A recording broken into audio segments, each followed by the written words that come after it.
esse momento ele sentiu de uma forma tremenda o poder de Deus naquele lugar. Ele pega Paulo e Silas, ele tratou das feridas deles, com água e sal, não tinha negócio de microbate não. Eu acho que eu já falei, eu era tão, assim, menina abençoada. Aí uma vez eu subi no muro da igreja católica, aquele muro era de cimento, rascudo assim. E eu subi naquele muro, eu ajeitava o pé, subi no muro e eu desci, deslizando assim, a cor de cima e embaixo. Corri em casa, tomei um banho, só de nada assim, né? Fui lá, tomei banho. Fui lá, deitei no sofá, peguei uma coberta. Não sei se aqui tem chinil, chama assim também? Lá em casa tinha uma cobertinha assim chamada chinil. Peguei a cobertinha, deitei lá, liguei a televisão, fiquei quietinho assistindo aquele negócio. Minha mãe passou pra lá, eu barulho assim, o que foi que você aprontou? E daquele demais, pode saber que eu aprontou alguma coisa. O que você aprontou? É nada não, mas levanta aí, deixa eu ver. Agora eu levantei, estava cheio de areia.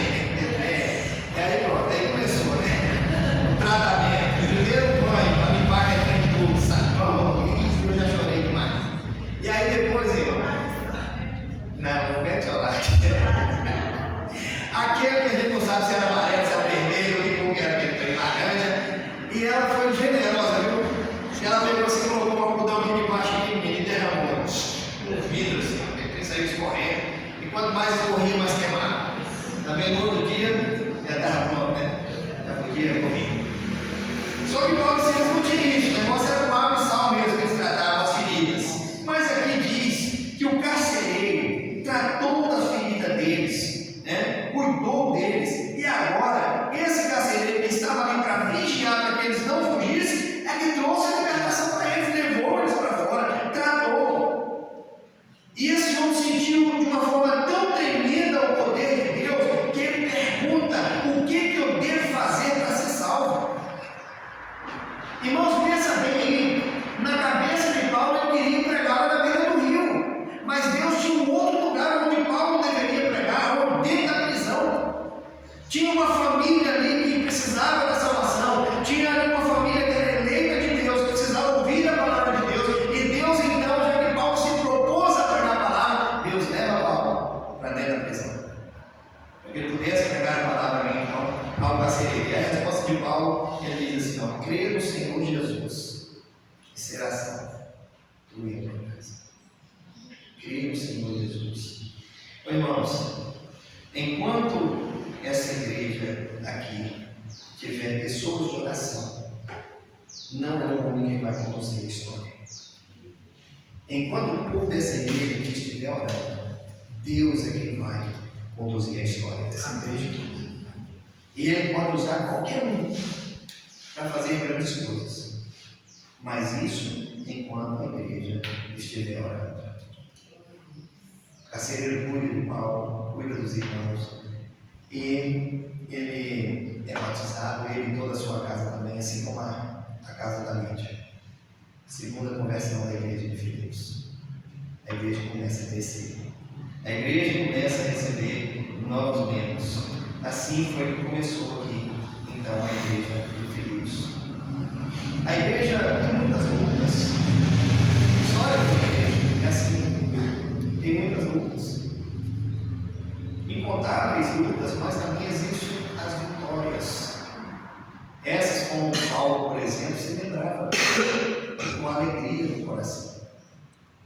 Então, irmãos, a gente precisa ter essa participação aí na história, nos colocando à disposição para que Deus possa nos usar. Sabe por que Paulo tinha essas lembranças? Porque um dia ele se colocou à disposição do Senhor, ser usado por Deus, e agora ele podia recordar aqui com alegria no coração. Nós começamos dizendo aqui nesse texto, nesse sermão, que Paulo e Silas estavam ouvindo o ídolo do Senhor.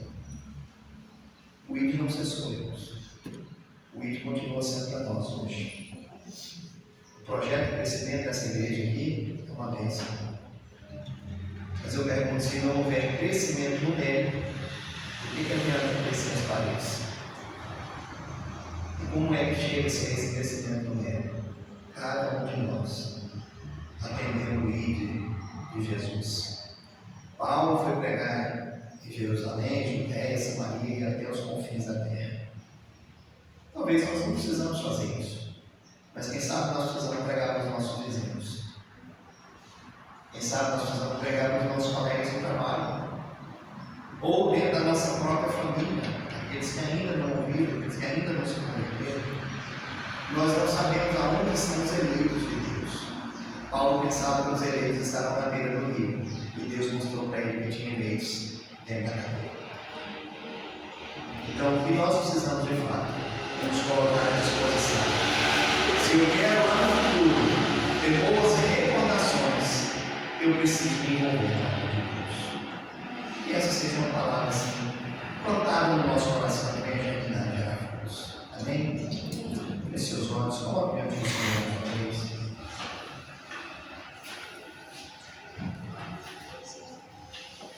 Deixa nossos braços aqui nesta hora.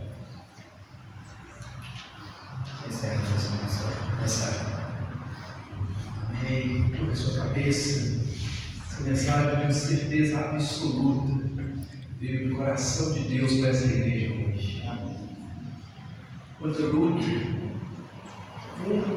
quantas coisas que nós não esperávamos e aconteceram, coisas tristes, desagradáveis. Alguns nossos irmãos e irmãs pararam em hospitais. Semana aí, a Luciana, os netinhos no hospital, o Eric, a Rose, a Marta, cada um com a sua luta, o Eixo, com a sua correria, mas vocês perceberam que Deus está dando vitória a cada um. Deus tem abençoado a cada um.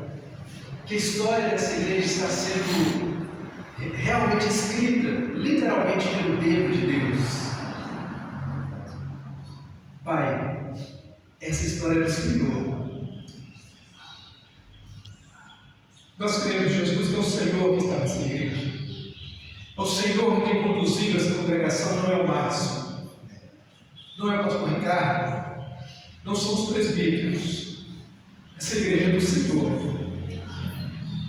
Essa obra é do Senhor. E assim Deus consagrou Paulo, Silas e grandes homens do Senhor. O Senhor tem nos enviado. O Senhor nos enviou para a Florestal há muitos anos atrás, através do presbítero Jamil.